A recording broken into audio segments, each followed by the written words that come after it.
again, but at the same time, it's I important. want tribunals. It's important that you. That's the thing. It's important that you look back on it and try to figure out who the fuck knew what here, because what I look at it as is you saw slow deaths, right? Forget even people that died from COVID or something like that. Like that's terrible, but you took people away from their livelihoods. Maybe their businesses ended, and then they blew their heads off. People 3 starved years to later. death all around the world. Yep. Loneliness deaths, drug businesses addicts, closing down. Exactly. Everything. And like that was my biggest issue with like an Anthony Fauci, because from the beginning I'm like, you don't have to look these people in the eyes.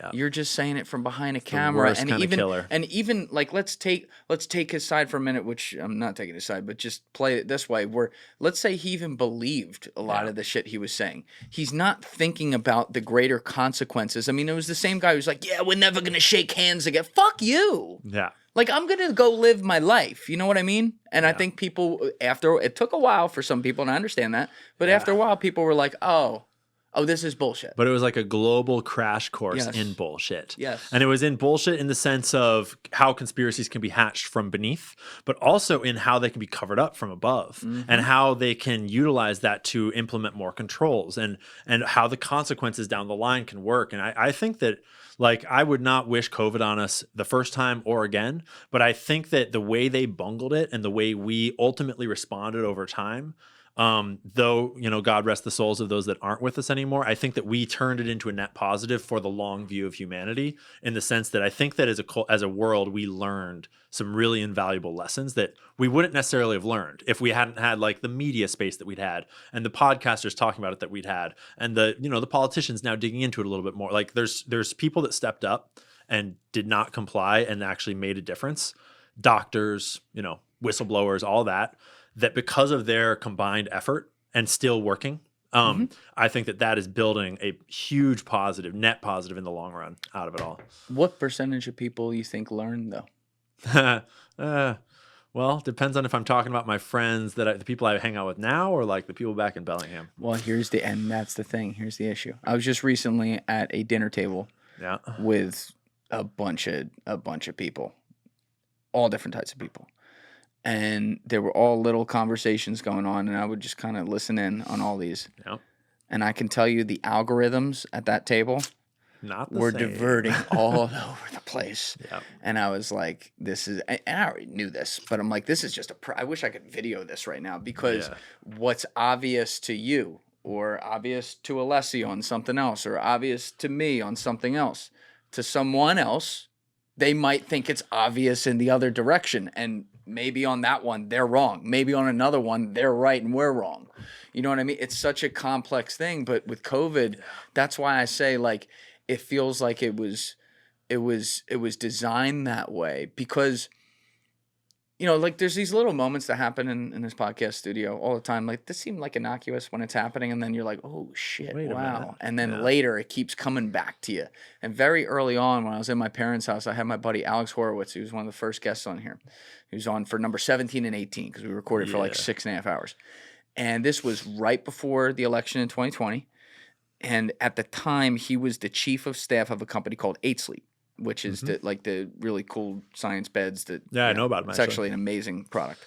So he had been around all these big technorati people, right? Like all the big funds, all the big thinkers, the VC guys, and he had such a balanced way of putting things. And one of the things he said is that, you can hack culture by simulating it ahead of time.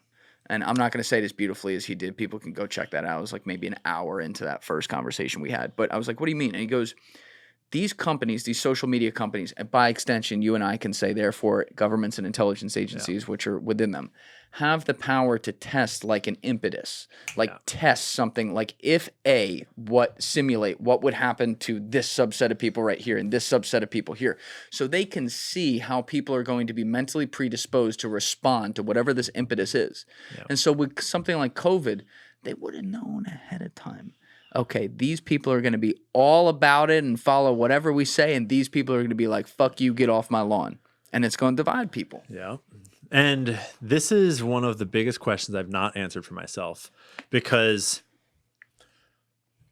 clearly, well, not clearly, maybe, it would seem that the perpetrators bungled it and did not achieve their actual end goal. It would seem.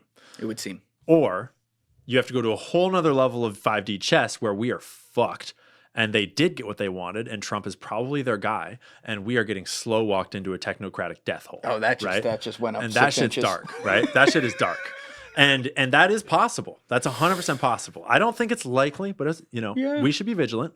But because if they have that level of competence to be like testing these things and knowing these things, and because I think that the issue with that is that line of thinking, though they have the capability to do that, are the people high enough up in these dark decision chains? Are they young enough to be thoughtful enough to understand how to use these technologies to those advantages? It's a fair question. And to listen to those youngers beneath them? And I think the evidence suggests that they are not exactly that forwards thinking yet, though there's a lot of people that are at that level. And Palantir is one good example of a company that is very forwards thinking, very effective, very in there, and real sketchy. Among many others.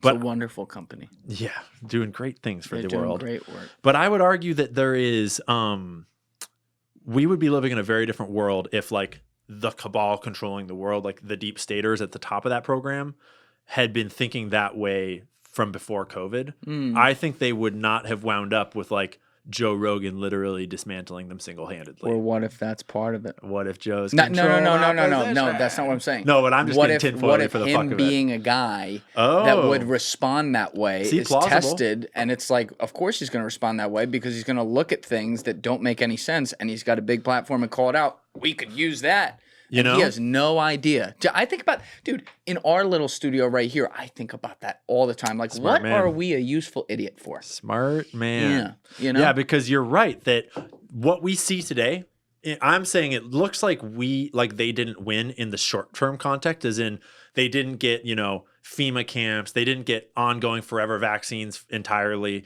They didn't get forever control. They didn't get the forever pandemic, whatever it is. But that wasn't necessarily their goal. If they were really smart, they might be thinking more long term, and maybe some of them are. Maybe some of the really devious ones at the top, some of the super billionaires, whatever. Maybe they are thinking like we need to dissolve the truth a little more. We need to dissolve, the boundaries between reality and truth. We need to divide the people more. And so they're like, during this COVID era, we're going to get our payday. We're going to get this fucking control. We're going to get some more laws passed. We're going to set a precedent, but we're also going to divide. We're going to conquer. We're going to destroy. Yep. And all that did happen. And we are sitting in that world today where my truth is not your truth, is definitely not my parents' truth that are watching Rachel Maddow. And oh, your parents still watch Rachel? Yeah, they do. And they love her. And I've been working on them. But yeah, that opinion programming is strong. And there's a piece baked into the cake that is so important that is like a immune response to other information. And it's this misinformation fear of like, no, like you're getting sucked into misinformation. Like anything you're sharing with me is misinformation. Like I don't even need to read your sources because you're wrong. Like, because Rachel says that's crazy talk, right? Don't matter that she reported on Russiagate for 3 years and never retracted it, proven to be false. Like, don't matter any of these things that they'll get wrong on these mainstream networks or even on the alternative networks. There's a immune response built into this sort of like hive mind thinking that's getting fostered in all of these sort of like sheepy kinds of ways of thinking that is super sketchy because there's not a good way short of like shaking them out of it somehow, which also like, how do you open people's minds up to realizing that it's hard, it's complicated. It's really hard because we all have a tendency towards some form of confirmation bias, some stronger than others. But like you look at something objectively, you just pointed it out, great. You see the mainstream media get broken in certain ways with certain subject matters that they just dug in on and yelled at everyone who said the opposite or even just said, hey, can we look at this? To the point that now, again, it's another boy who cried wolf. Bingo. Because what happens when, and I don't have an example of this right now, but what happens when Rachel says something on TV that's like, oh, it's actually backed by evidence? Exactly. You and I and anyone out there who's like not a hardcore like pink hair lefty is going to be like, at first thought, all right, should I even listen to that because it's Rachel Maddow? Which is why I always try to do that. I try, like, I don't care who it is. Like, when I see a clip from even, like, Don Lemon coming on, like, I watch See what he says. Yeah. I'm like, all right, what does he got here? Once in a while, I'm like, oh, that was interesting. You'll learn something either way. Yeah, blind squirrels, right, whatever. Yeah. But finds a nut once in a while. But, we got to be careful that, and I think about this as someone who's, like, in the independent media, whatever the fuck that means at this point. We got to be careful that the same sins that mainstream media was sucked down into, we do not become on the other side. And in my opinion, a lot of that can happen without, again, we were talking about intentions and incentives. A lot of that can happen without intention or bad intention or anything like that. There's just little traps that are out there that it really comes back to like audience capture. You and I were talking about this off camera. I think about that all the time. Like when I feel something getting pulled one way, I run the opposite way. Yep, exactly. Right. And it's just to reset things. It makes me a lot poorer than I should be. Yep. But in the long term, important. That's how you stay in my type of business, like being a journalist or being what it is. And I think especially guys like you who are looking at the most insane shit, that's the biggest battle you fight, because you don't want to suddenly be like, all right, I found X, Y, and Z that's all wrong about topic T. And then just assume, therefore, everything I'm going to find after about this also needs to be wrong about that. If you find something that's right, it's like, well, all right, this was right, and figure out where the fucking truth is, wherever that falls. I mean, the most obvious example of that conference, I think there's a subclass, like above a certain age, like maybe above Gen X-ish, millennials-ish. Those older folks, they are way more prone to this, immune response, this gripping up against, because they don't understand, they didn't grow up as much in this social media environment. They don't understand that is how to source information from the internet. Younger people don't so much have that same version of that problem, but it still is there. And the most obvious example of it is Israel and Palestine, right? I think in the sense that people, and you can see it so clearly on the internet, that the vast majority of people wind up in their camp, and then everything from the other side is propaganda, and everything from your side is real, right? Yes. But before we get too into that, you're talking about in your side of audience capture, and in my side a version of that, like, because you're a podcaster, people come to you, you talk. I'm like a researcher, and I go out looking at sources and trying to figure out what's going on and learning and then sharing. And the obvious version of what one of those like trappings in my side of that is what I would call like access journalism. Access is a hell of a drug. And when all those, YouTubers and TikTokers get invited to the White House to sit down with President Trump and to talk to President Trump and get the Epstein binders, that access feels real good, right? And suddenly you don't want to lose that access. That's like you're in the White House, right? And so you don't want to say anything bad about President Trump. You don't really want to like report on how RFK did that thing. You don't want to like, and that access has always been one of the first like low-level layers of blackmail. And it's not blackmail, but it is coercion. And journalists fall into that shit all the time. And it's very dangerous. And now, like, we used to have journalists that were trained journalists. Yes. And they were, then working in a system that was largely bought out over time and, corrupted from above. But a lot of those journalists were badass journalists, right? Like, rest in peace, Gary Webb. Yep. Now we live in a world where all the journalists aren't even fucking trained. It's just a bunch of random people, for the most part, that just like blew up because they shot a basketball from like the half court line or something. Or the people that are trained who are living in mainstream media are breaking the rules of what they were trained on. Exactly. Well, what are they even trained on anymore with the state of universities today? And you're absolutely right about that. Let's even assume it's somewhat right. There's still like, I was telling you off camera, like I'm passionate about finding the people who are still in that world who do the job the right way, because we got to uplift those voices, the real moderate, like, let me just fucking get at what's figuring out here or what's going on here, because maybe you could save some of that. Like, I don't want to kill off everything, but at the same time, when I hear people be like, down with the mainstream media, I get it, bro. Like, I'm with you in a lot of ways. Like, how can you not be? But it's an important narrative to refine. Yes. Right? Because I mean, it seems obvious to me, but it might be worth saying that like people like you and me, especially people like me, like all the communicators of journalism on the internet, the people that most people are actually getting their news from, most of them are not journalists. Like, I am not out there sourcing stories and like getting leads and like reporting the facts of the news that are new. I'm out there sourcing from the journalists that went out and got the stories. And I'm collating that and telling stories about it to communicate it in a way that'll get to bigger audiences, and then sharing that audience into the journalists that got it for me. You're an amalgamator. I'm an amalgamator, right? But without that journalist layer, all the stories dry up, right? There's no more information coming. And I think actually, to our point here, let's just say the deep state, all these folks that would benefit from the truth being debased, they don't I mean, they're not incentivized to want more journalism like that. They want facts to kind of become fluid. They want everything to be opinion programming and everything to be opinion fighting and everything to be culture wars and everything to be your side, my side. You know, having a strong journalistic base of integrity in the center of our country that's reporting the facts of the news without bias and opinion, that is critical to maintaining free speech and free and true information. And without it, people like me suddenly, like, how do I even begin to source information if I can't? And like right now, what I tend to do is I tend to intentionally source mainstream sources because we know that's at least the accepted narrative. Even like that's like the paid narrative, so to speak. And sometimes I'm sure it's good, true journalism. And sometimes I'm sure it's a little skewed by higher interest, right? For sure. But regardless, this is the same reason why I source Wikipedia, because Wikipedia is highly censored and highly controlled. And so if it's in there, and you can check the sources, or if it's in mainstream journalism, then you at least can say like, well, this is endorsed by the machine, by the establishment. And so if the establishment is willing to say this kind of stuff, then like for the exact same reason that when I report on Israel-Palestine, for example, I tend to try to find sources that are coming from inside of Israeli publications as much as I can, just so that you're like going directly to like, if Israel is reporting that Benjamin Netanyahu was funding Hamas and they're having a problem with it, I feel a lot better about that than if like Al Jazeera is reporting that Benjamin Netanyahu was, funding Hamas. Fortunately, they've both reported on it. But that's another story. When did you? Let's take one step back before we go full blown into Israel Palestine, because there's one thing we've been leaving out there, and people are probably want you to talk about it.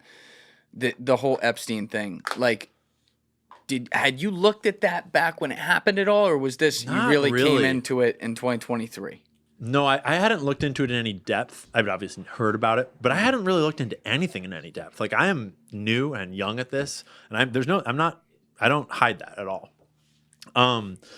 And no, the first time that I dug into it was during that first couple months, just on the side, learning, researching, reading, and then there was a development in the Ghislaine case. I think it was her like trials is what was happening. And we were getting more documents and stuff like that. And that was when I first started digging into the documents because there was new documents dropping. And it was kind of weird, honestly. I was new to X at the time. This would have been like late 2023. I think it would have like the turn of the new year to 2024. Well, her trial it wasn't her original trial. It was like some new maybe it was Virginia Giuffre. There was new testimony that was released. I forget exactly what happened. Okay. But it was like the turn into 2024, and there was a bunch of new Epstein documents and new court documents and stuff, and everyone was kind of collating through them, and X was having these big spaces where all the experts would come in and talk about it. And like I had blown up on the Diddy stuff about looking at the Diddy transcripts and the Diddy like court document stuff around Lil Rod's lawsuit. And so I kind of got defaulted into being this new kind of small big account on X, and I started getting invited into these like Epstein spaces as though I was an expert. And like I had learned a lot more than the average person, but I was like out of depth next to everyone else that was in those spaces. And I was just learning a lot. And I wasn't like trying to pretend I was an expert, but I was, involved in learning. And it was just weird to be like suddenly thrust in the spotlight. And that really incentivized me and motivated me to really like catch up and learn what I'm talking about more. So I got pretty serious about it at that point. Okay. What did you first think when you came upon that? Were you looking at it like... Upon Epstein? Yeah. Like right away, were you going, okay, this was definitely an intel op? No. At first, I didn't really have the context to know what to think. I think that I sort of suspected it was an intel op, especially once I came across the Acosta quote, the famous Acosta quote about like leave him alone. He belongs to intelligence. Duh. Don't know how else you interpret that. But it wasn't until reading One Nation Under Blackmail. And the first time I read One Nation Under Blackmail, I listened to it on Audible. That's a heavy listen. And holy shit, I didn't retain a single word of it, just in one ear and out the other. And it was by like chapter 2 that I realized that that's what was happening, because Whitney is such a dense writer and such a dense thinker that she's like in one paragraph, I could make a 10-minute TikTok video about every single paragraph in that book, just showing you who that guy is and who that guy is and what that company should, because she'll just reference thing after thing after thing after thing after thing and how they're all connected. Yeah. And I do think that like, it's a delicate line because you can get too connection happy without like fortunately I know that she does do a lot of deep research to like, there are connections in most of those cases that are like, there's depth. And when you dig into them, you can find it. But I realized as I was listening, I'm like, all right, I'm just going to finish this listen through and it'll be like like subliminal programming, so that when I buy the book and read it, I'll have like heard Goldberg before, and I'll have heard PROMIS software before, and I'll have more like locates. I don't know if that actually happened or not, but then I bought the books and read through it a second time. Then I read through it a third time and took notes because I realized that I needed to. It's just so dense. And so now I've read like the first one 3.5 times and the second one 3 times, and got notes all throughout it. And I still have a million things to learn from it. And I still, when I went on Joe Rogan and credited Whitney for all that work, she still came out and corrected me because I got a lot of things. I misrepresented a lot of things the way that she would interpret them. Right. I interpreted them slightly differently. Yeah. And I love some of her corrections too, because they helped redirect me on a few of her points that were more subtle than I had realized. What were some of them? The two big ones were, the first one I don't think is, it's important. It's that Epstein, the evidence is not necessarily that he worked for Mossad specifically. It's that he was aligned with Israeli intelligence factions like Mossad is just one of many, right? And the evidence does not exactly align with him being on like for Mossad, which is sort of a technicality, but those kinds of technicalities do matter in this context. They matter. That's interesting. So. Yeah. It was, some people called it a little nitpicky. I don't mind at all. I don't mind criticism one bit, especially when it's coming from someone who's way more educated than me that's helping me learn. The big one that was really useful is that she highlighted how I do a lot of looking at the first part of the thing and like Epstein backwards, and a lot of her book that is really important, and in some ways the most important to look forwards at, is that her book is a sort of a 2-part thesis. And one, This is where blackmail comes from. This is the history. This is how Epstein came up, and this is the history. And then 2 is Epstein transitioned in his lifetime, and all blackmailers have and did, from the pre-digital to the digital. And as we came into the digital age, they were all updating into, we don't necessarily just need these human operations anymore. We need digital AI technocratic solutions now. And all these new AI and tech companies, he was targeting them. He was purposely becoming friends with them or blackmailing them. They were building softwares. And now a lot of these, like, I talked about the Paragon scandal in Italy that was just happening with you off camera. Yeah, that was we off can come camera. back to that another time.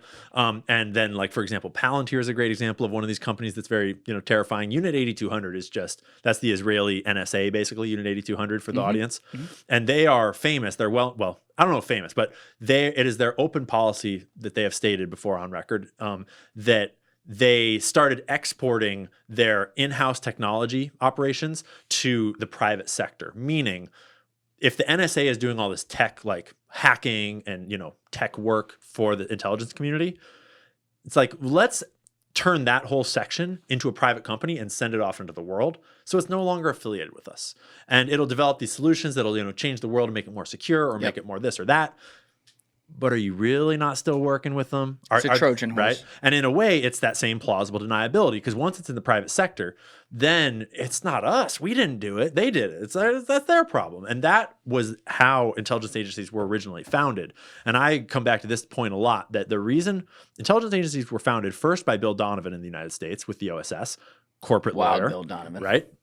And second by Alan Dulles, largely in the U.S., corporate lawyer for Sullivan and Cromwell. And a lot of people don't know what corporate lawyers are, and they don't think about them ever in their whole lives. But if you wanted to found an intelligence agency with the least amount of inputs to get the most amount of outputs, you would choose a corporate lawyer.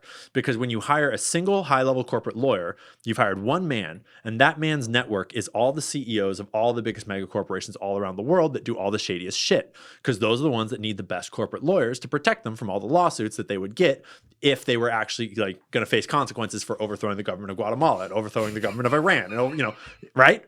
And so when Alan Dulles founded the CIA, the traditional narrative is that he was like for the intelligence, he's the founder of the intelligence agency and he visionary man, whatever bullshit. There's plenty of evidence when you read through his history, read through the documentation, read through his words and everyone else's words, that he was kind of founding those intelligence agencies, the CIA, that intelligence agency, on behalf of his corporate buddies, because suddenly they have government sanctioned muscle, right? And that plausible deniability is baked into that cake, because a lot of those corporate connections then get utilized in that intelligence network. And so when you need to, say, ship some illegal guns or ship some illegal drugs, you happen to know a dude that has a shipping company or an airplane line that you can just spin off into, a little shell company, spin it up for a little operation over in Laos or down in Venezuela or down in, Nicaragua. And then when it's all done, just close that up, wash your hands, and everybody goes their own way. And also a guy like that, though, too. You're talking about history that goes back to the fucking Treaty of Versailles. Oh, yeah. You know, like he's involved He in literally that. was one of the writers. Yes. Yeah. And it's like an American corporate lawyer doing this fucking end of World War I treaty that indirectly caused World War II. Very much. Or you could say directly. Oh, it very much dictated the state of like the European banking and the German versus Russian relationship, the German versus Europe. Like there's a whole dark conspiracy around that I don't feel confident is true for sure, but it sure felt like they gutted. Oh, there's some weird shit. It sure felt like they intentionally gutted Germany with the Treaty of Versailles so that because, Germany is a wealth of industrial power. They have amazing resources, amazing industrial capacity, but like no one really felt comfortable with the German people being in charge of it, right? Yeah. And they wanted their hands on it. And so the Treaty of Versailles hollows that all out, and then everyone comes in and buys it out on the cheap. And then he and all his corporate buddies make friends with the incoming Nazis. And then Nazis. they build up the incoming Nazis. Yep. And then they try to overthrow the fucking government of the United States of America with Smedley Butler and the business can you plot. explain this to people? Oh my God. It's Most fucking people insane. do not realize that in the lead up to World War II in the 30s, when FDR was president, Prescott Bush, the father of H.W. Bush. The best Bush. Yeah, the big daddy Bush.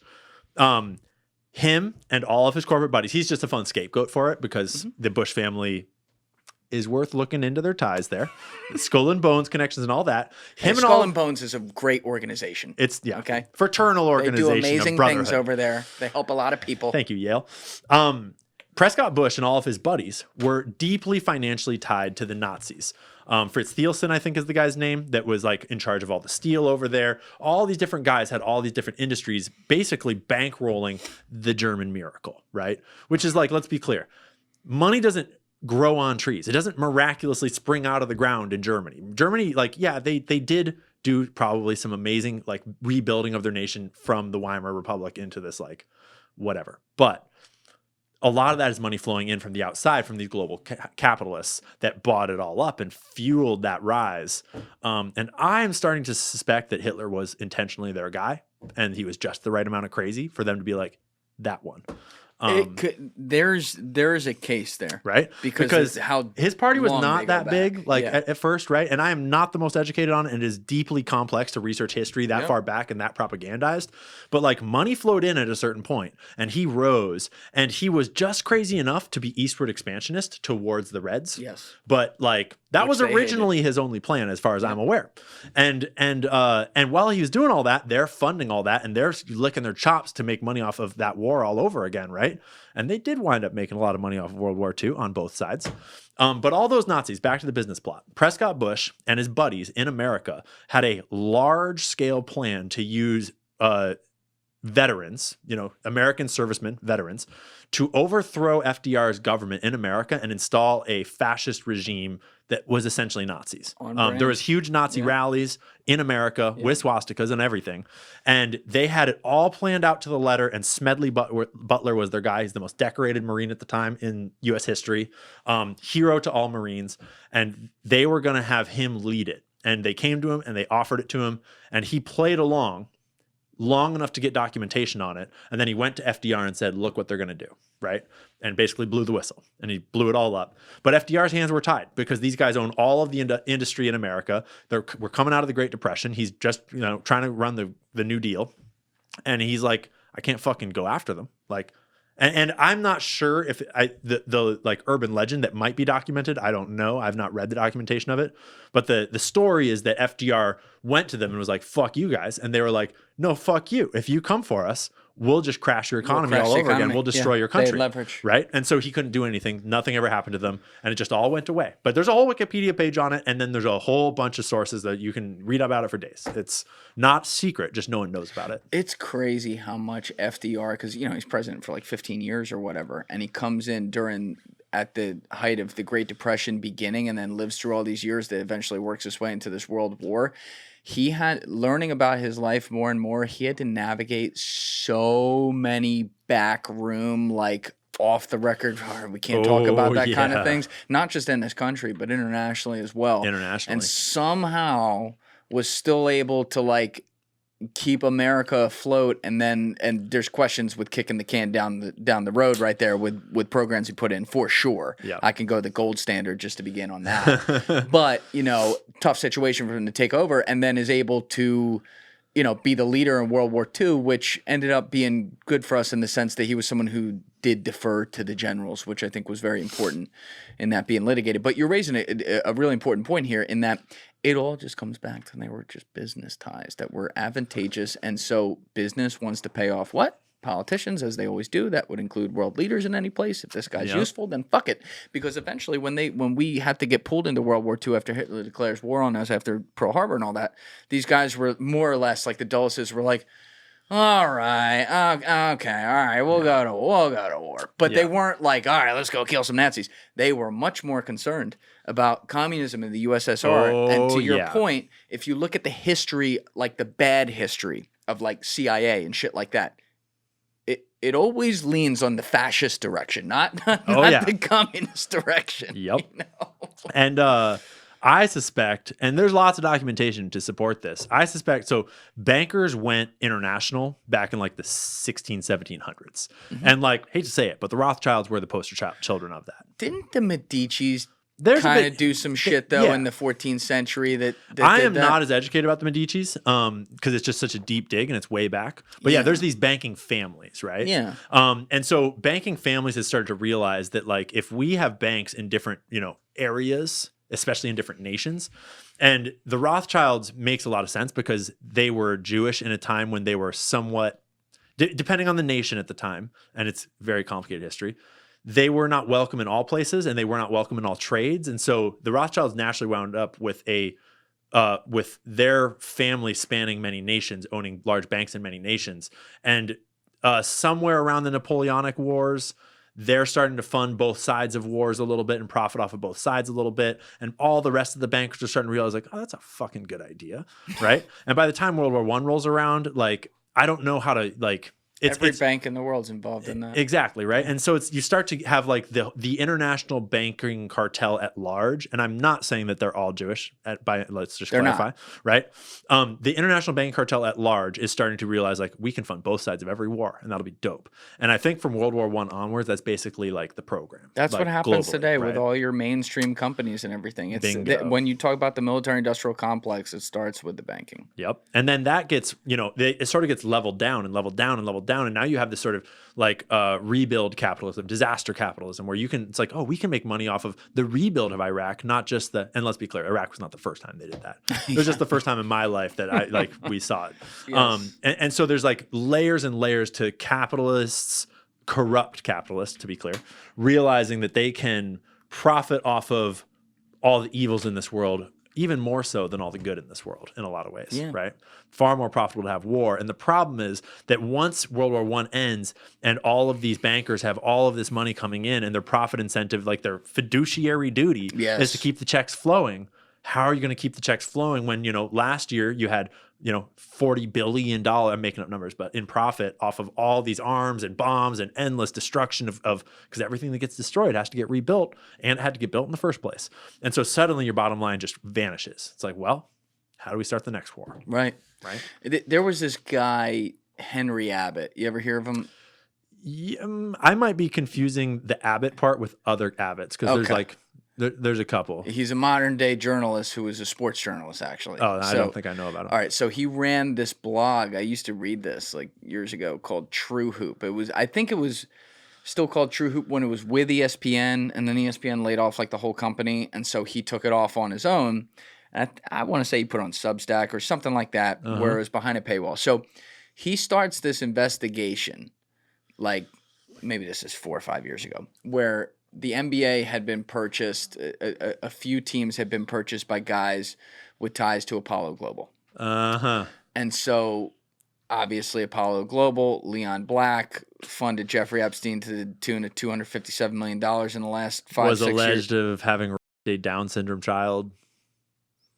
I don't even remember that. Maybe I read that at real some point. Scumbag. That's crazy. Yeah, there's mainstream reporting about that one. Yeah, do we have good evidence on that kind of thing? I mean, that's a crazy. It's sick. tough to say, and I would have to be looking at the article to recall just how solid the evidence on it is. But it was widely alleged in mainstream reporting, at least. I can say that for sure. Either way, real piece of shit. A guy that seems certainly like a piece of shit even before an accusation like that. But so Leon Black, obviously in charge of the company, a few of his guys, co-founders, people that were involved, they like the Sixers are owned by Josh Harris, who actually I want to give Josh Harris some props on this. He was supposed to take over the company from Leon Black. He was a co-founder. He was always going to be the guy who took it back, and he got pushed out because when the Epstein stuff came out, he was like, "What the fuck? Like, we're not doing this." So I have to give Josh credit on that for sure. Hard to walk away from something like that over morals. There were other teams. The Atlanta Hawks was one of them. Maybe there was one other as well that were involved. And so Henry found some sort of thread between Apollo vis-a-vis Leon Black and Epstein. And long story short, he pulls on this thread and suddenly ends up writing this like 25 section. They're all like chapters, like full-blown chapters. Section on like tying everything together, going all the way back to like Prescott Bush. And oh yeah, I want to read that. No, you gotta go. Oh, It's fucking, I've never seen him go and talk about it on shit before. Yeah. I mean, maybe he has. Get him in here, dude. We should. It's incredible reporting, and when you see this, and you're putting these names together, and his sourcing was actually like really good too. And he was like trying to be careful with like, all right, well, could this go to that? Could this go to that? And he would explore it like each topic by topic. Like, he's got a chapter called like Steve Bannon. Yeah. And you read that, you're like, oh, holy shit. Juicy. Right? And then he's got a section called like Dulles in World War II and stuff like that. And you realize all of it in some way, even if we don't know exactly where it lands, it does tie together. Yeah. And there's no way to say at this point, to go back to the original point we were making here, there's no way you can possibly look at the Epstein case and say, oh, that had nothing to do with an intelligence service. Exactly. Of course it did. And I appreciate, I guess, like Whitney's clarification on like the semantics around it. Yeah. But depending on whatever one it was, my belief is that it was associated with Mossad. Either way, like there's some serious access going on with powerful people who are being put in the most horrible positions, some cases because they want to be, other cases because they get trapped. And this guy's at the middle of all of it. And also, by the way, maniacally careless about his own sick deprivations along the way of doing it. Like he didn't even try to cover up the fact that he was like doing disgusting things. Yeah. And then he got let off the first time he got caught, and that just emboldened him more, I think. And it's important to clarify, too, that it's like, yeah, he was tied most directly to Israeli intelligence. And when you look at his network, it's all Jewish billionaires whose whole lives are devoted to Israel for the most part. Like Leslie Wexner being a prime example. His closest Barak network. being his close network of highest level like benefactors and bosses, so to speak. But all these intelligence agencies are in bed together. You know, the CIA was founded on the back of Mossad. They've been leaning on Mossad ever since their first day as an agency. They're not super different, though they do, serve sort of different interests at the more granular levels for sure. You know they hate each other though, right? Oh, I would imagine that most of those officers hate each other. But like, do the higher ups hate each other? Do the banker overlords that kind of have a lot of influence up there? Do like those sorts of folks that, and banker overlords sounds really conspiratorial. What I mean by that is like, there are people that can walk into the CIA director's office with a single phone call, right? Yes. And those people have a lot of influence over the whole organization of the CIA, whether we like it or not. And they shouldn't, but they do. And so those higher level positions, I'm not sure they would necessarily share those same grudges that the regular officers and people in the organization would. But I don't know, right? I just know that like for the history of the CIA, there's a long history that's pretty well documented of we don't know how to gather intelligence on fucking the USSR because we can't get anyone in there. But this Jewish agency, because the thing about Mossad and about Israel in general is that Jews are so unique in that they are a diaspora people. They're everywhere, right? And they are already pre-blended into every culture in the world for the most part, although they're, many cultures, deeply reviled by many of them and treated like shit by many of them. And, there is a whole long story there, obviously. But for that reason, Mossad and Israel, they have Jewish people in lots of these countries that need to be spied on that already blend in, that already have the same skin color, that already have the same cultural background, that are already there. And so the CIA for a long time was just going to Mossad and buying intelligence because the CIA couldn't get someone into fucking Africa, but Mossad already had people in place in some situations. So like, and that is a repeated story. And Angleton, James Jesus Angleton, is a Angleton key was tied link to right them there. at the beginning. Yeah. I mean, Angleton. Can you tell people who he was? Who James don't know? Jesus Angleton was the counterintelligence czar in the early, first couple decades of the CIA, and he's a instrumental figure in the CIA's founding and history. Yes. And particularly, he's an instrumental figure in the Red Scare and in the CIA's relationship with Russia, well, the USSR, because counterintelligence, meaning he was in charge of, counterintelligence against the USSR, infiltrating us, spying on us. He was trying to spy on the USSR and spy on, block their spies, right? And he was, when you read the actual documentation about him, he was deeply paranoid about USSR moles to the point of psychosis in a certain way. My words, not, but he to the point where my personal theory is I suspect that he was creating Red Scare where it didn't exist in order to create a smokescreen for all sorts of other dirty operations, and a lot of pro-Israel kind of stuff kind of linked into CIA operations at the time, because his allegiance was clearly dual in some regard. And I don't necessarily mean to say he was for sure more loyal to Israel than America, but there was certainly a strong allegiance to Israel, and Israel honored him with this big ceremonial grave. He's a hugely important figure in their history that they love and respect very much. Yeah, that's true. I don't know. I'm open to that. Yeah. Studying his life. My read on it was more he thought that they were really useful for things he did, and then in the process also got used and maybe didn't realize it. I think I actually would agree with the word you used there of a psychosis towards it. I think that's probably very fair, because he was one, like we were saying earlier, he was one of those founding guys who they just reviled communism so much that it would blind them in anything else where they could have, and he couldn't get overlook something. He could not get people into the USSR. Yeah. The early CIA was completely inept at getting any form of solid intelligence on the USSR. But the other aspect of the early CIA, and the Legacy of Ashes does a great job of elucidating this with primary sources to back it up, is that the CIA was on pins and needles for its whole first 3 decades of life, because they were not every president loved them, right? Right from the very start, it was they didn't even have a mandate for the first couple of years of what are we even doing? They had no authority, they had no budget at first, and there's the future of the CIA was in no way certain, and a lot of that is the history of Alan Dulles sort of fighting for that future, right? And so they needed to be producing evidence and information, right? And for a while they just would lie. And they would make up evidence, and if they could, or they would buy evidence. They would just because they needed to show their utility, right? And Angleton, I think, my understanding of the history is that a lot of Angleton's information was either made up or deeply cloudy, or he would deeply exaggerate. And Wiener actually cites direct quotes from official documentation where he would say he had 40 sources in the USSR. I'm making up numbers, but Wiener has the real quotes. He would say he has all these fucking sources in the USSR when he has a garbage man and a radio worker or some bullshit, right? And the whole point of that is that is understanding the frailty and ineptitude of especially the early CIA, as well as the mid, it's not a perfect Illuminati level organization. They are it's an organization made out of flawed people that are deeply corrupt in a lot of ways at the top. And so understanding that is a really important layer of color to understanding why and how they did what they did throughout their history and being founded, right? Yeah. And I think, you pointed out that there's ties there at the beginning where it kind of comes together and it's okay, CIA, Mossad. There was also, who the hell was telling me this? Someone recently was talking to me about this who would know, but they were explaining how I think it was Bustamante. He was a lot of the tactics worked, it was a one-way street.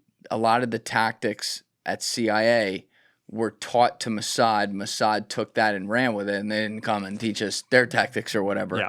And then they would do that to a lot of different places, and that's how they developed so strongly at the beginning after the founding of Israel. And it's also important to note that to their credit, the founders of Israel were fucking savages. They crushed because they were fighting for their very existence. And they had just come out of a revolution of what I would characterize, and Israel later characterized as terrorism. Talking about the Irgun. Yeah, the Irgun and the Lehigh, and to a certain extent the Haganah.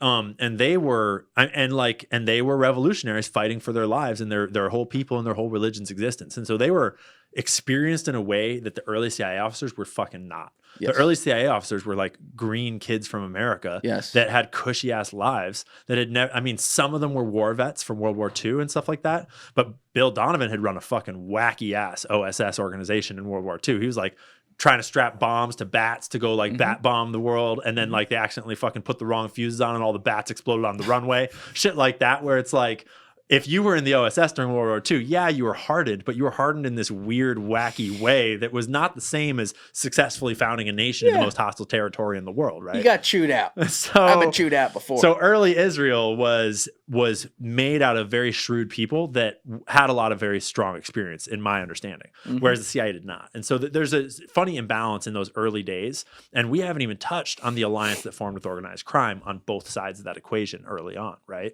As in the CIA. Yeah, can you explain that? So before you even get to the CIA, J. Edgar Hoover, the founder of the FBI, he was compromised from somewhere in the 30s and 40s when photos were acquired by Meyer Lansky and the mob, and then obviously shared with the mafia and all that. He was cross-dressing. Yeah, mob and the mafia. He was a cross-dresser that liked boys, and particularly his gay lover, Clyde Tolson, who was the second in command, and it was an open secret in the world of the FBI and beyond. But then he started to be blackmailed by organized crime, mob and mafia. And then he started throwing these cross-dressing parties at the Blue Suite in the Plaza Hotel and possibly other places. We don't know. That's just one of the most documented cases. And so he was throwing these blackmail parties where he was collecting blackmail on everyone else because he was fucking super paranoid and super blackmail-y. But they were all getting blackmail on him the whole time too. And so it was this like blackmail alliance between the FBI, which is the law enforcement organization that is designed to go after the mob and the mafia, and he's working with them from that day forwards, basically. And you kind of wonder why suddenly the mob and the mafia go from like, I mean, prohibition really helped because they're a bunch of little gangs, and then really suddenly like all these gangs that are running like just running clubs and all this stuff make liquor illegal, and they suddenly become an international crime syndicate. It was a gold rush, globalizes, dude. Right? Yes. They get super fucking rich, and then they get blackmail on the FBI, which is supposed to be policing them, and then they just go ham through the whole. And that's where we get all these mafia movies, all these mobsters, right? All these Tommy guns. That's how we get that skyline. New York City. That's how we get Las Vegas, right? That's how we get Hollywood and the music industry in a lot of senses. All that money just flowed into forming this modern American system, and to this day, I would argue it is still there. But so the FBI was deeply corrupt already and in bed with the mob and the mafia. But then when the CIA was founded, one of their first operations, because CIA,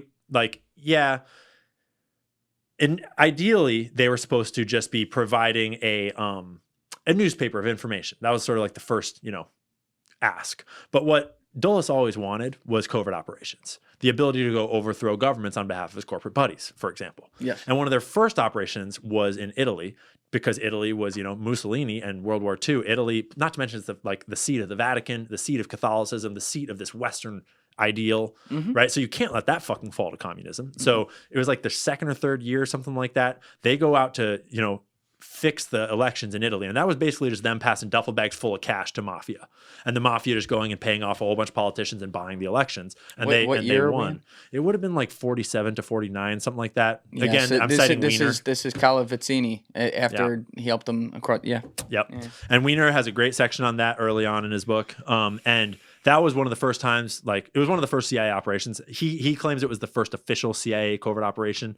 There's dispute about which came first, the overthrow or the overthrow, because then they quickly went to Guatemala and overthrew Guatemala. A little less organized crime involved in that, but there's some interesting stories with the president there. Yeah, but I mean, I already skipped over Operation Underworld, where the OSS during World War II. Lucky Luciano. Yeah, there's this boat. I think it was the Lusitania, right? That blew up in. I might be borrowing Lusitania from another story here. But you're right. German U-boats they blew up a boat. It had to do with it's coming back to me. It had to do with the New York ports and everything. So it was in port there, yeah. Yes, Lucky Luciano is up in Siberia at this point at Dannemora. He's the most powerful mob boss probably in history. But he's up there. He had been put there on tax evasion charges by what's his face, the guy who Dewey, who later ran for president and lost. And so the U.S. government goes to him through intermediaries at first to say, hey, number one, we need our ports fixed. So they did that. The mob helped protect And the the reason ports. why they would do that is because the mob and the mafia ran all the labor unions. That's and the correct. labor unions ran all the ports. They needed intel. And so like the boat gets bombed in the port and they're like, fuck, like the German U-boats are coming for us in our ports and we can't even lock them down. Yep. Mob and the mafia's already got them locked down. Just ask them to do it for us, right? They're patriots too. Bingo, right? And so literally like the OSS, the US government, the State Department, whatever, whoever is in that party, they just go to them and form an alliance and they basically hand over the control of the entire US Eastern Seaboard That's right. to organized crime. And what does organized crime love to do? They love to put illegal things on boats and ship them in and out of ports. So right from World War II, before we'd even founded the CIA, we're already in bed with organized crime in a big way. And that only accelerates with the founding of the CIA. And then you get things like the smuggling of heroin in Laos, the smuggling of crack and cocaine in the Iran-Contra scandal. I would argue Afghanistan as well with heroin. I mean, there's no doubt about that. You hear what John Kiriakou said about that? No, I don't think so. In here? Yeah. I love Kiriakou. He's a Dude, wealth. Kiriakou, the first time he was in here, we recorded in October. And he tells this whole story about, I'm in Afghanistan, 09. Good voice. I go there to investigate the poppy fields. I say, take me there. And he runs through this whole thing. And I'm sitting here like, wow, yeah, this is a wild story. It's not surprising or whatever. Little did I know he was like blowing the whistle on the whole USAID thing.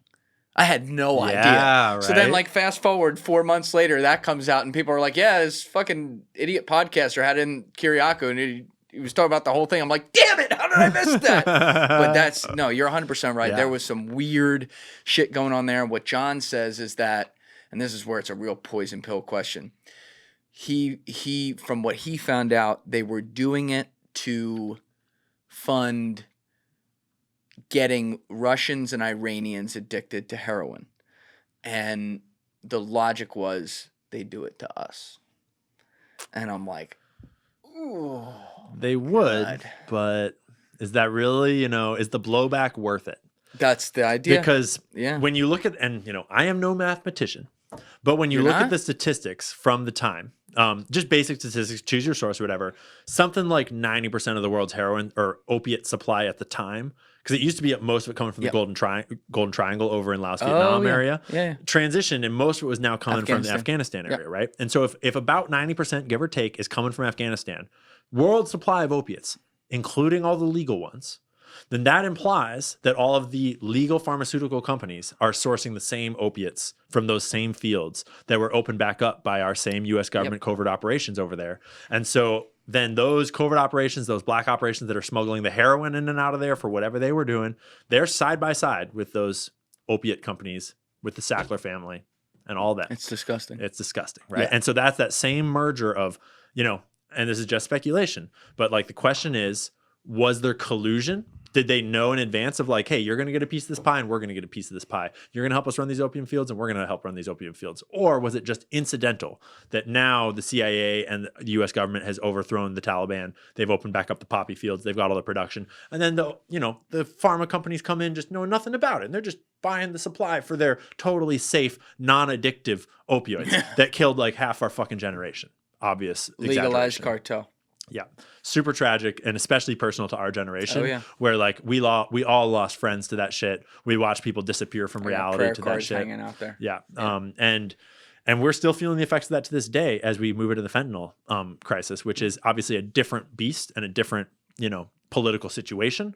But it's always these sort of like, and opium is one of the deepest threads to follow throughout history, all the way from the British Empire and the opium wars in China and shit, all the way through to today. Opium has always been one of the most powerful covert operation tools to use against countries, one of the most powerful money-making tools to fund, whatever it is you're funding. Like there was a time, I'm going to forget the statistic, but they're like back during the British Empire, when they were smuggling opium from India into China, and then later the opium wars came up, like, I forget the stat, but it was something like 20% of the British Empire's money was income from opium sales. Huge percentage. Like double check those numbers. It is in one of the Wikipedia pages about that whole thing, but obviously you need to go deeper to get like I'm sure there's variance on the stats. But it like either way, it's the British Empire made a fuckload of money off of opium back in their colonial days, and that still is a story to this day. Yeah, it's especially when you get into like today with like what you brought up, the Sackler stuff. It makes your stomach turn, because again, that's where we've been talking about the corporate interests having deep ties to be able to get things done. Like there's a prime example right there. And that one's personal to us, but like you go to, Nicaragua and the Iran Contra scandal and the crack cocaine epidemic, and if you're a black person, that's probably deeply personal to you, right? I didn't grow up around crack. But what's the headline there? It's like the CIA investigated itself in the crack epidemic and found no wrongdoing. Whoopsies. Gary Webb shot himself in the back of the head 2 times. I mean, it wasn't the back of the head. He shot himself in the head 2 times, and it was a suicide. Yes. Nothing suspicious about that. No. He's the journalist that reported on it all. And there's a great documentary called Dark Alliance. Same name as his book about it. Same name as the original reporting about it. Jeremy Renner, I think, starred in that, right? Yep. Great movie about it. Very close to fact. And yeah, rest in peace, Gary Webb, because it's those types of journalists that push the narrative a little closer and a little closer. Do you see the Netflix documentary series called The Octopus Murders? Oh, did you talk to them? No, Danny talked to them, right? Super interesting documentary, very well done. Did you also notice that they probably intentionally, I don't think Danny asked them about this. Talking about Danny Jones, by the way. It's a great podcast from early 2024. Great podcaster, good dude. They purposely, I assume, left out all of the myriad connections directly into the Epstein network that come up in that storyline. Well, why don't you bring them up right now? And well, there's a lot of them that I have not had the time to even fully tease out. But like the most obvious one is the PROMIS software, right? The whole so like the PROMIS software and the Inslaw affair is sort of the impetus for Castellero's original investigation. The journalists give people context who haven't seen the doc. So back in PROMIS software was 90s or 80s, right? It was 90s, 80s. Yeah. It was one of the first computer programs before we even had home computers. And it was this software that was developed by this company named Inslaw, owned by this dude whose name I'm forgetting, that it was designed to be like a legal system catch-all. So it's the first time when you could have a database of all the criminals and all the things they've done and all your court cases and all your investigations. You kind of search things and find information back before computers were a thing. Fix this whole paper records problem, right? And that's revolutionary. Changed the game for law enforcement and justice in all ways. Oh, yeah. And this private company owned by this dude invents it and is going to sell it. And there's this whole like weird attack where like the American government basically like legally attacks him until he just dies of lawfare, and they steal the company from him, steal the software from him. And then it kind of gets passed around in dark hands, and Epstein is in that storyline a little bit, but I don't have enough on the top of my head to really elucidate it. It is deeply explained. Well, it is well covered in Whitney Webb's book and in other places. And he's involved, but Israel gets in it there a little bit, and the CIA is in there a little bit, and Israel actually bugged, and maybe there were high-level CIA guys involved in the bugging of the software too, but Israel bugged that software, and then it was sold to all of these ally nations, and they were then using it to spy on all the ally nations, like another Trojan horse justice program software, so that they can then see all of their databases and all that shit. And it's one of the first examples of sort of like tech espionage. Yes. And it ties in deeply to the whole Octopus murders case, because Castellero got onto that investigation. He's this journalist back then, and I guess he was like 90s, right? 80s. Well, yeah, I think he started looking at it in the 90s, if I remember correctly. Please correct us in the comment section. I haven't seen the doc in like a year. But yeah, and he got on it, and he got too deep, because it goes all the way deep down into all these other directions, into Iran Contra, and really what I think. So I rewatched it recently with more context, because every time I learn every day, and I always learn more when I rewatch these things, when I reread things, because Iran Contra was a cocaine smuggling operation designed to fund the arms trafficking to the Contras, right? And because they need the CIA, these intelligence operations in general, they need secret money in order to fund programs they're not supposed to have. And the arms trafficking they were doing, they weren't supposed to be doing that. They weren't supposed to be funding the Contras. And so they needed money, and they were selling drugs to get it, because that's money that you never had for arms you never sold, right? And so what I'm pretty sure that documentary elucidates is that it was a meth operation that was involved in the same funding. as in the cocaine and the Contras was all South and Central America kind of stuff. But this meth operation, Michael Riconosciuto, there's allegations involved in that case that are mentioned in the documentary that talk about meth and about like drugs and stuff like that. And it's like out in the desert and stuff like that. And it starts to imply to me when I rewatched it all, it's like it looked like that was an uncovering of another arm of the similar operation of selling drugs to fund that weapons system, black, whatever was going on there. And I think weird it was bodies that drop everywhere too. Tons of bodies that drop, weird murders that never get solved, covered up all over the place. And Riconosciuto is sort of the main weirdo, kind of, you don't know who he is, star of the show. He's cagey as hell in every direction. And it's because he's like deep in the middle of all this and knows what's going on. And just to go back to the beginning so I understand the context, you're saying Epstein came into contact with the PROMIS software. Epstein was deeply involved in the PROMIS software. Well, deeply involved is probably an overstatement. Yeah. Well, it would have been in the, I think it was the 80s. It's been a while since I've looked into PROMIS. So I think it was late 80s or early 90s. It's my understanding, and I am misremembering, Whitney will probably correct me on this, is that he was a little early in his career when the PROMIS software was happening, but he arises in that story. And then that's just one element. And I don't remember, I would need to do a dig and make the video to have it deep in my memory. But there's a number of times in that documentary when you're like, oh, that also ties a little bit to the Epstein network there. And oh, that name comes up in the Epstein network there. And it's like, because all of these intelligence agencies so often are working together, and all the organized crime units are so often working together that when you get deep into these kind of holes, you often start to see little windows out into other directions. And you never know concretely what you're seeing. You just know this is the evidence in front of me, and that implies some things, but you would need to follow that and dig and do that Castellero style journalism that is really dangerous to do, to actually get concrete about what really is going on there. But the shape is definitely one that, and it's just a documentary that's really fascinating, really well done. Everyone should watch it. And it's a shape of where it's if you kind of know what you're seeing, it's whoa. But the more you know, the more you start to see other stuff that they, touched on, but didn't quite open up. Thank you guys for checking out this clip. If you haven't already subscribed, please subscribe and hit the like button on this video. It is a huge, huge help. And if you'd like to check out this clip's full podcast episode, that link is in the description below or right here. And finally, you can follow me on Instagram and X by using the links in my description below.